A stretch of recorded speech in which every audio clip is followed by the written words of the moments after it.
Então, agora eu vou dar início a primeira, apresentar os primeiros palestrantes da noite que vão abordar o tema o uso da creatina em diversos contextos, que será apresentado por Gabriel de Melo Rosa, que é discente do quinto período de nutrição da Unifal, integrante do projeto, integrante do PET Nutrição desde novembro de 2018, ex-membro do projeto Florescer, Nutrição e Promoção de Saúde, fez parte do projeto Nutrir e Arte contigo, diretor de Comunicação e Mídia do Centro Acadêmico Herbert de Souza, da Faculdade de Nutrição Unifal. Também outra palestrante que vai ser junto com ele é a Crislane Paula da Silva, que é discente do quinto período de nutrição, bolsista do PET, nutrição desde junho de 2019 e é ex-integrante do projeto de extensão Nutrir e Arte. Então, se vocês quiserem dar início, pode ficar à vontade. Eu vou projetar aqui. Boa noite, pessoal. Eu sou o Gabriel, como o Matheus que já me apresentou. E eu vou estar projetando aqui enquanto a Cris introduz a nossa apresentação. Boa noite, pessoal. Tudo bem? Vocês me ouvem? Só me avisa certinho no chat, só para eu saber se o som tá bom. Tá certinho aí? Todo mundo tá vendo a tela inteira? Então, pessoal, boa noite novamente. Eu queria agradecer a participação de todos, a presença de todos vocês aqui. Agradecer ao PET Nutrição por nos proporcionar essa oportunidade de estar falando sobre esse tema, né? Eu juntamente com o Gabriel. É um tema que eu gosto muito, então o tema que a gente veio trazer para vocês hoje é o uso da creatina em diversos contextos. E aí, para introduzir, a gente vamos entender um pouquinho o que é a creatina, né? A creatina nada mais é que a união de 3 aminoácidos, que são a glicina, a arginina e a metionina. Ela é naturalmente produzida pelo nosso organismo, nos rins e no fígado principalmente. Ela é armazenada predominantemente no músculo, cerca de 95% dessa creatina ela está no nosso músculo, e em menor quantidade no cérebro e coração. Ela pode ser encontrada em produtos de origem animal, nas carnes vermelhas, e também em peixes. A creatina, ela está disponível no mercado de diversas formas. Aí eu trouxe duas formas aqui, dois tipos, né, da creatina, que são os mais comuns, que é em pó, é a micronizada e a monoidratada, e a em cápsula. Essa em pó, micronizada e monoidratada, a diferença entre elas é o tipo de filtragem. A micronizada, ela recebe uma filtragem mais complexa, né, mais de uma vez, e aí ela acaba sendo mais rapidamente absorvida pelo nosso organismo. Já a monoidratada, ela vai receber uma filtragem mais simples e aí a absorção dela vai ser mais lenta no nosso organismo. Só que mesmo que ela tenha essa absorção mais lenta, os estudos eles vêm trazer que a questão da eficácia dela, comparando com o preço, é muito boa. Então, assim, quando for, né, escolher um tipo no mercado, não necessariamente a micronizada ela é melhor por ser mais rápido absorvida. Os resultados que os estudos trazem com os da monoidratada são muito eficazes. E aí, a forma de utilização da creatina, ela tem que ser associada com carboidrato, né, de preferência, para melhorar essa absorção. Porque quando eu consumo um carboidrato simples, eu tenho um aumento da minha insulina, e esse aumento da insulina vai favorecer o transporte da creatina para a célula. Então, é sempre recomendado que o uso da creatina seja feito associada com um carboidrato, pela insulina melhorar esse transporte, que vai facilitar essa absorção. A dose diária recomendada, que a gente encontra em estudos, né, para a população saudável, é de 3 a 5 gramas, que ela vai apresentar, de acordo com os estudos, uma eficácia muito boa e uma segurança. Eu tenho aí a saturação da célula em hiperdoses, que até o Gabriel vai abordar um pouquinho mais para frente para a gente, mas a mais utilizada para pessoas saudáveis que apresentam uma eficácia boa e uma segurança é de 3 a 5 gramas.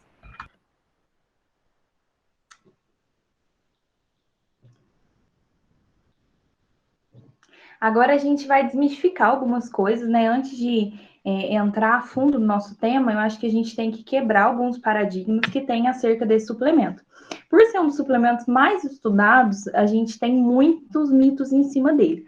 E aí eu trouxe alguns aqui para a gente discutir. A principal queixa, né, que muitas pessoas que usam creatina vai trazer é a questão do edema, que a creatina incha e tudo mais. Só que esse edema, ela tem sim, né, uma retenção hídrica, só que essa retenção hídrica, ela é intramuscular. Ela não é um edema que a gente conhece, que eu até coloquei uma imagem ali, aquele ali palpável. É um edema intramuscular. E por ele ser dentro da célula muscular, ele é uma retenção benéfica, né? Não é maléfico igual o edema que a gente tem em comum. É benéfico porque várias funções que acontecem ali dentro da célula, né? Várias reações, elas são em meio aquoso, né? Então, essa retenção de água, ela vai favorecer, e principalmente a síntese proteica, que a gente vai abordar mais para frente. Então, falar que dá inchaço, né? Aquele inchaço invisível, não. O que a gente percebe é esse inchaço mesmo dentro da célula muscular, e aí que vai dar mais forma para o músculo, né? Vai deixar um aspecto ali maior. E aí, juntamente com esse edema, muitas pessoas falam, nossa, a creatina engorda, ganha peso. Não, aumenta o peso na balança, mas isso não quer dizer que você engordou, que você ganhou gordura. Isso é muito diferente. Esse aumento no peso da balança é devido à retenção hídrica que a creatina vai ter. E aí, muitos falam também da celulite. Não tem nenhum estudo que vai demonstrar isso, que o uso da creatina causa celulite. Não tem nenhuma associação, não tem nenhuma evidência científica. Uma das queixas mais comuns também, quando se fala em creatina, as pessoas assustam muito, é porque tem por trás que a creatina ela causa uma sobrecarga nos rins. Isso foi desmistificado até, tipo assim, recente na ciência, né? Porque até então a creatina era maléfica, causava pedra nos rins, causava uma sobrecarga, e isso não tem correlação. Os estudos demonstraram que até atletas que recebem hiperdoses por um período muito longo não tem nenhuma sobrecarga nos rins. O que tem que ser avaliado é para pessoas que já têm uma disfunção renal, e aí a suplementação tem que ter uma certa cautela para não sobrecarregar. Lembrando que creatina é um aminoácido, né? Ela vai ser eliminada ali nos rins, vai ser absorvida ali. Então, se eu já tenho uma disfunção renal ali, eu preciso ter uma cautela quando eu vou suplementar uma coisa que é absorvida ali nos rins. Queda de cabelo e acne também foram algumas queixas que a gente acharam, eu já até ouvi isso também. E não tem nenhuma correlação científica, então a gente veio desmistificar isso, que creatina não causa isso. O que a gente tem por trás desses mitos, assim, inclusive acne, queda de cabelo, celulite, é que muitas pessoas, elas associam a suplementação com creatina com outros tipos de suplementos, né, e talvez até anabolizantes e tudo mais. E aí tiram essa conclusão. Então, a creatina por si só não causa nenhum desses mitos que a gente veio trazer para vocês.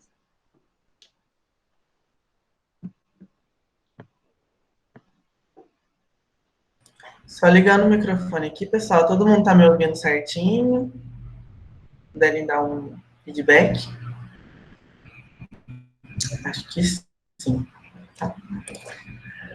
Dando continuidade ao que a Cris está apresentando, falar um pouquinho, então, como que acontece essa produção endógena. Como ela já citou, a creatina ela é produzida principalmente nos rins e no fígado. E, primeiramente, essa produção da creatina ela vai estar acontecendo nos rins. Dois dos 3 aminoácidos essenciais para formar a creatina lá no final, eles vão formar um complexo por meio da transaminidase, que é uma enzima, eles vão ser catalisados lá nos rins e vão seguir em direção ao fígado. No fígado, eles vão encontrar o 3º aminoácido essencial para formar a creatina, que seria a metionina. Essa metionina ela vai ter a função de doar um grupo metil para esse complexo formado lá pela transaminidase, então vai formar a creatina.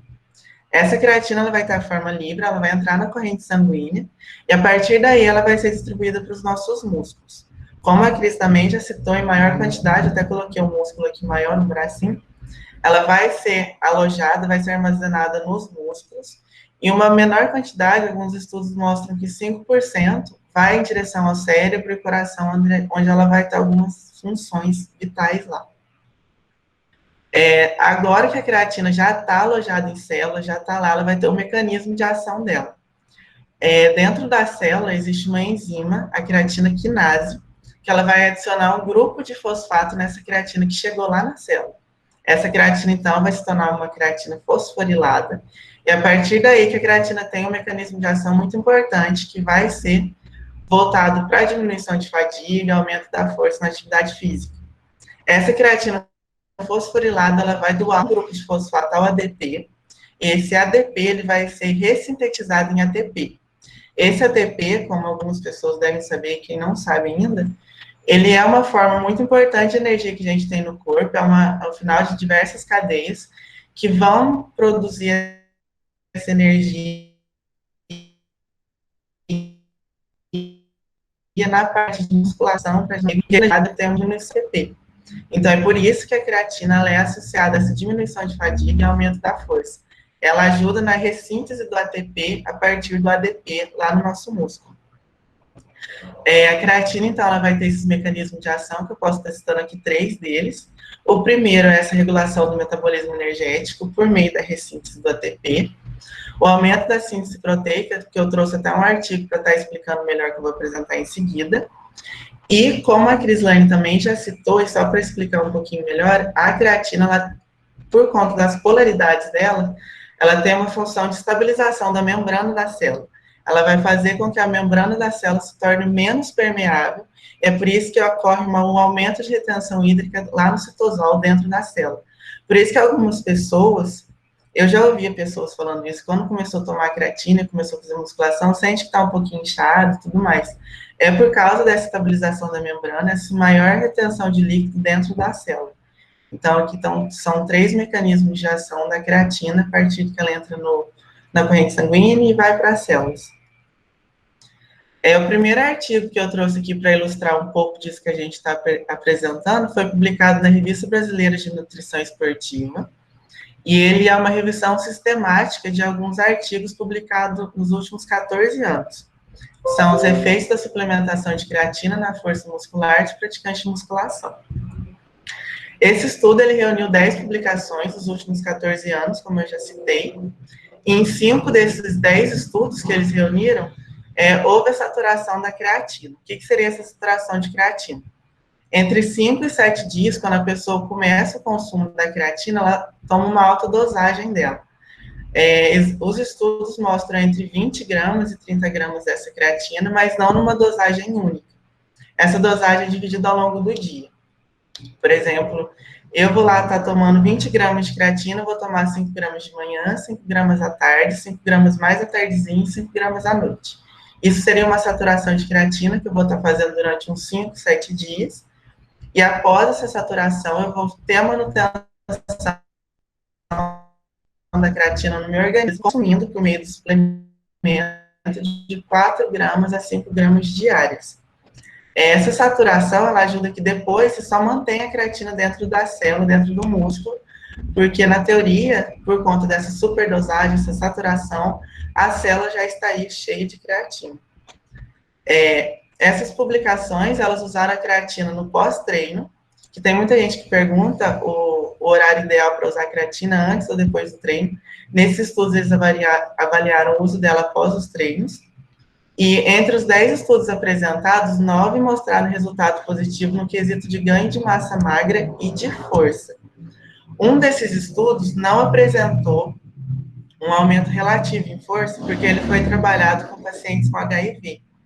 Então, nesses estudos, eles mostraram que esses pacientes com HIV, suplementados com a creatina, eles tiveram um aumento de massa magra, o que, no caso, é algo muito benéfico. A gente sabe que os pacientes com HIV, eles são imunossuprimidos, eles têm uma diminuição do sistema imunológico, eles são mais suscetíveis a diversas doenças, né?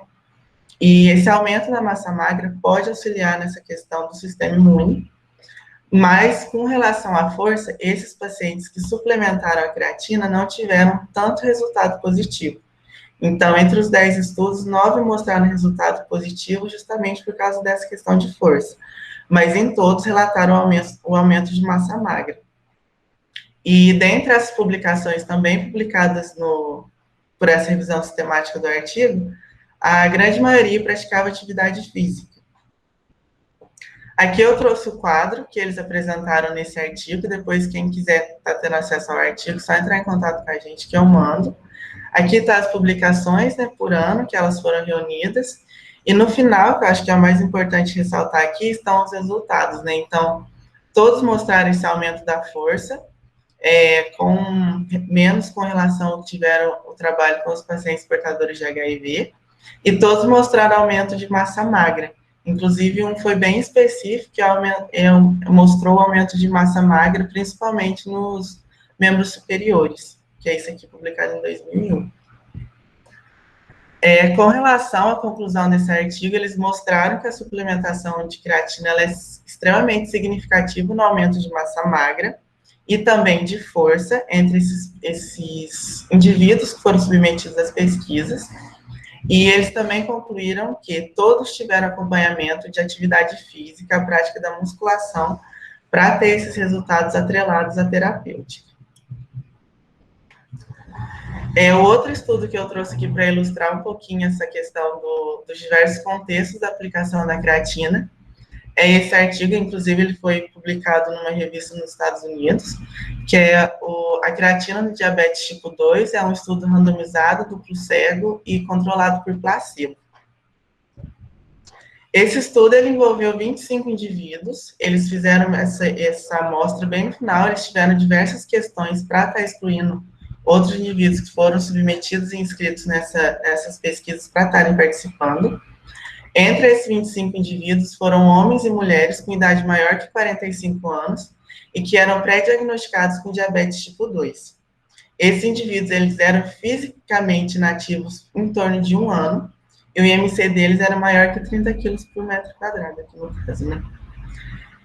Ao longo dessa pesquisa, eles começaram com 28 indivíduos, mais 3 por questões pessoal desistiram da pesquisa, então eles fecharam com 25 indivíduos. Como eu já citei, o estudo é um ensaio clínico duplo cego, randomizado de grupo paralelo e controlado por placebo por 12 semanas, ou seja, esse grupo foi dividido em 2, e parte dele recebia um placebo e a outra parte recebia creatina.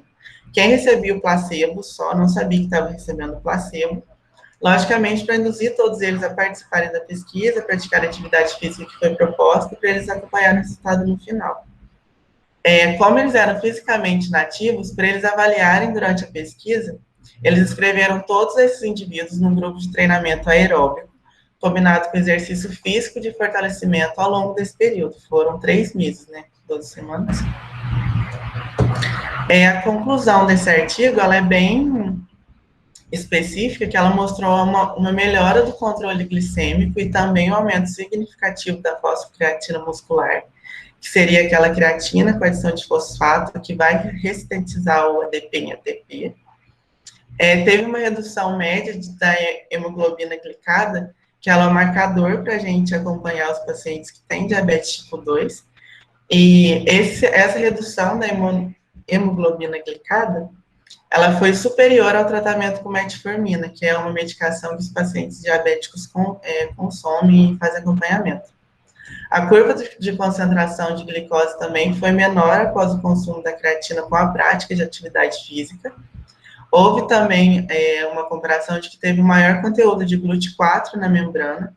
Esse GLUT4 ele é sinalizado pela insulina, né, e ele tem a função de captar a glicose livre e encaminhar ela para diversas funções que a gente tem para a produção de energia.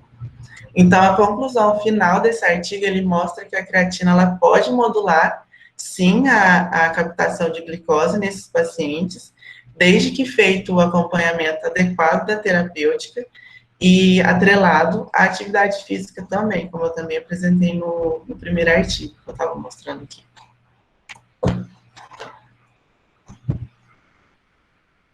Agora eu vou passar a fala para a Cris, que ela tem mais um artigo para apresentar. Agora, para estar ilustrando também o nosso tema da aplicação da creatina em diferentes contextos, eu vou apresentar para vocês o artigo que vai tratar sobre suplementação da creatina e o exercício alterando a composição corporal e índices da síndrome metabólica em idosos. Esse artigo ele foi publicado em 2007, pela revista Movimento e Percepção. Aí, antes da gente entrar a fundo no artigo, eu quero tratar com vocês alguns conceitos, né, que o artigo vai trabalhar, e um deles é a sarcopenia. E o que é a sarcopenia? A sarcopenia ela é caracterizada pela perda generalizada de massa muscular, força e função muscular. É um problema de saúde pública que acomete cerca de 30% dos idosos e tem como consequência a fraqueza, a imobilidade, a incapacidade de realizar algumas atividades básicas, né, do cotidiano, perda da independência, fadiga, entre outros. É uma coisa que a gente tem que dar muita importância, porque uma vez que a gente tem um indivíduo ali frágil, né, que ele perde a mobilidade, fica uma pessoa mais dependente, ele perde muita qualidade de vida. E isso acontece muito cedo. A gente não está falando de um idoso aí com seus 80, 90 anos, não. A gente está falando de um idoso que tem uma sarcopenia a partir dos seus 60 anos ali. Então, assim, é uma coisa que a gente tem que dar uma importância muito grande, porque é uma coisa que acomete a qualidade de vida daquela pessoa, a independência, e são coisas básicas que ele vai ficar impossibilitado de estar fazendo. Outra coisa, né, que o artigo vem trazer para a gente é a questão da síndrome metabólica. A síndrome metabólica em dose nada mais é que várias coisas que vão causar uma desregulação aí no nosso organismo. Dentre eles está a dislipidemia, né, que é uma alteração no perfil lipídico, o aumento da pressão arterial, um ganho ali de peso, principalmente o aumento da região abdominal, que mostra um quadro muito pró-inflamatório, e são todas consequências que vão causar problemas cardiovasculares. E aí também podendo desenvolver diabetes tipo 2. Então, a síndrome metabólica envolve todos esses fatores. E aí é desses dois temas que o artigo vai trazer para a gente. Então, esse artigo, ele envolveu um N de 17 indivíduos ali, entre homens e mulheres, com as idades entre 56 e 78 anos. É um estudo duplo cego, randomizado. Ele foi dividido aleatoriamente em 2 grupos. Então, o meu grupo C tinha um N de 10 pessoas, que recebeu suplementação com creatina e mais dextrosol. O dextrosol, ele é um carboidrato simples ali, como a gente falou, né? Que essa associação do carboidrato mais a creatina melhora a absorção e o transporte da creatina. Então, esse grupo, ele recebeu a suplementação mais o dextrosol, e o outro, o grupo P, com N de 7 pessoas, que recebeu somente essa suplementação mínima de dextrosol, que foi o grupo placebo, sem nada de creatina. Eles foram submetidos a um programa de 6 semanas, com 5 exercícios de forças, apenas 3 vezes por semana. Então, é um estudo com período de tempo muito curto, né? Os participantes, eles foram previamente avaliados fisicamente e hematologicamente. Então, foram feitos exames sanguíneos pré e após o programa. E aí, o que esse estudo vem trazer para a gente são, assim, eu achei incríveis os resultados, né, a conclusão desse estudo, porque tem muitos benefícios, principalmente se tratando dessa questão da sarcopenia, que, como eu falei, acomete muitos idosos, né, e as pessoas sofrem com isso, porque é uma coisa muito grave. Então, ali, os 2 grupos apresentaram alteração na massa corporal, porém, apenas o grupo que recebeu a creatina alterou a composição corporal, que é o mais importante, né? Então, essa questão da composição é porque houve uma redução do percentual de gordura. E aí entra na onde eles queriam avaliar os resultados da suplementação na síndrome metabólica.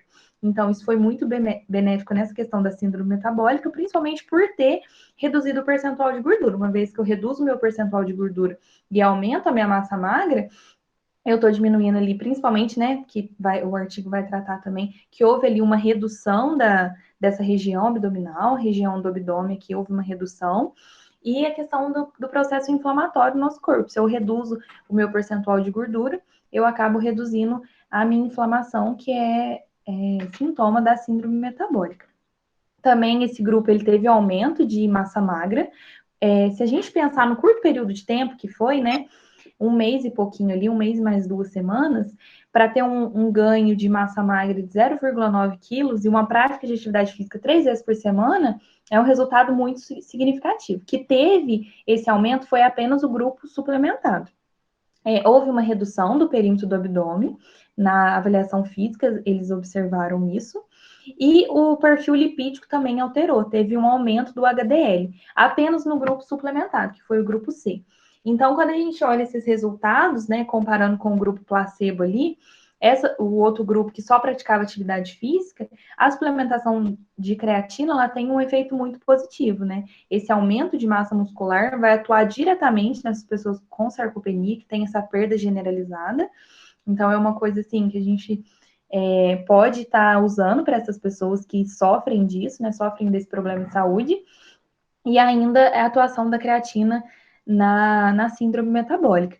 Então, a gente quis principalmente trazer esses estudos, porque às vezes a gente tem uma visão muito fechada, né, do uso da creatina. A creatina na prática esportiva, e é para isso que ela serve e tudo mais. mas a gente não sabe a importância da massa muscular, principalmente nesse estudo que a gente trouxe aqui da questão da sarcopenia, de qualidade de vida. Então, muitas vezes as pessoas pensam que é estético, mas ele é uma coisa de melhora de qualidade de vida. São pessoas que sofrem com isso, que vão ter uma melhora na qualidade de vida com um suplemento desse. Foi o que o estudo mostrou. Isso. E para concluir, então, que a Cris e eu a gente trouxe aqui para estar apresentando, a creatina é um dos suplementos que são mais estudados ao longo dos últimos anos, e os benefícios dela, como a gente pôde notar com essa apresentação dos artigos, né, elas vão bem além da melhora do desempenho físico. Teve controle de glicemia, uma melhora de condição de vida para os indivíduos com sarcopenia, e até mesmo para os indivíduos portadores de HIV, teve esse aumento de massa magra, que estava entre os estudos naquela revisão sistemática. O uso, então, da creatina, ele deve ser monitorado por um profissional, e ele vai avaliar dentro do perfil do paciente a individualidade dele dentro do objetivo que ele pretende chegar. E, além disso, a creatina, ela é de muito fácil acesso, e ela é um suplemento barato, em comparação a alguns outros que a gente está acostumado a ver no mercado. Então, é muito comum a gente perceber o pessoal dando muita creatina, então tem que tomar bastante cuidado, por mais que o indivíduo seja saudável, é bom fazer esse acompanhamento para ver a individualidade, né, e chegar realmente ao objetivo que ele tem. Além disso, a creatina é um dos recursos mais ergogênicos, os recursos ergogênicos mais eficientes e seguros que são relatados nos estudos, né, como a gente trouxe aqui. E aqui são algumas referências que a gente usou para estar criando aqui o nosso trabalho. Quem quiser ter acesso a alguma delas, pode entrar em contato com a gente, ou por meio do PET Nutrição, que a gente encaminha os artigos, a gente tem tudo aqui. E, para finalizar, a gente trouxe essa frase, primeiro a gente muda a nossa alimentação, depois a nossa alimentação muda a gente. Porque a gente tratou um assunto aqui a respeito de suplementação, e a gente sabe que existe muito mito e muita coisa errada por aí.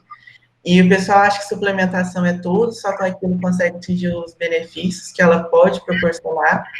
E não é bem assim, a alimentação é muito importante, logicamente que todos esses estudos eles trouxeram resultados com a suplementação de creatina atrelada a uma alimentação adequada. Então, não pense que suplemento é tudo, a gente tem que ter todo esse equilíbrio de comer bem, suplementar o que for preciso para a gente realmente atingir os nossos objetivos, né? E obrigado quem acompanha a nossa apresentação. Quem tiver alguma dúvida pode deixar aqui no chat, depois a gente responde vocês, na medida do possível. E é isso. Muito obrigado. Eu também queria agradecer, pessoal, a participação de todos, falar que a gente está disponível para responder, né, alguma coisa que a gente não esclareceu, alguma dúvida. E só para enfatizar que os 3 estudos que a gente trouxe, ele está atrelado à prática de atividade física. Então, não foi a suplementação de creatina isolado, como o Gabriel falou. Então, é toda uma associação de fatores. É a pessoa que pratica atividade física, que tem uma alimentação adequada e que agrega a suplementação com creatina e obtiveram esses resultados. Então, era isso mesmo.